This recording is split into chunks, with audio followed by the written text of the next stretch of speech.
পড়তে বসেছে প্রিয়াঙ্গী, সেখানেও কিন্তু দুদণ্ড শান্তি নেই। পড়তে পড়তেই ওর আবদার, যতটা পড়া পারছি মা সেই অনুযায়ী তুমি সিধুকে একবার বার করো। আর বার করো বললেই কি হয় বলো? সিধু বেরোলে তো জানো কেমন হুলুস তুলুস কাণ্ড শুরু করে দেয়।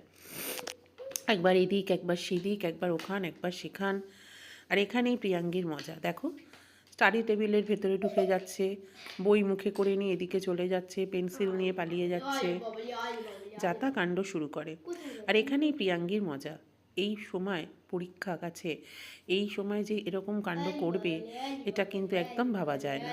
কিন্তু ওই যে আবদার, পড়া পারলেই বলবে আমি একটুখানি সিধুর সাথে খেলা করব।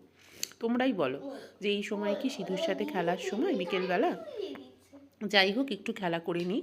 আর সিধুও অনেকক্ষণ ধরে ভেতরে থাকে গো, সকালে তো কাজের সময় বার করতেই পারা যায় না ওকে, দুপুরেও হয় না সেভাবে, রাত্রিরে বার করি বটে, তবে রাত্রিরে বার করাটা ঠিক নয়, ও তো একটু বিশ্রাম নেয়, সেক্ষেত্রে বার করালে ওরও কিন্তু কষ্ট হয়, তাই একটু বিকেলে বার করলাম।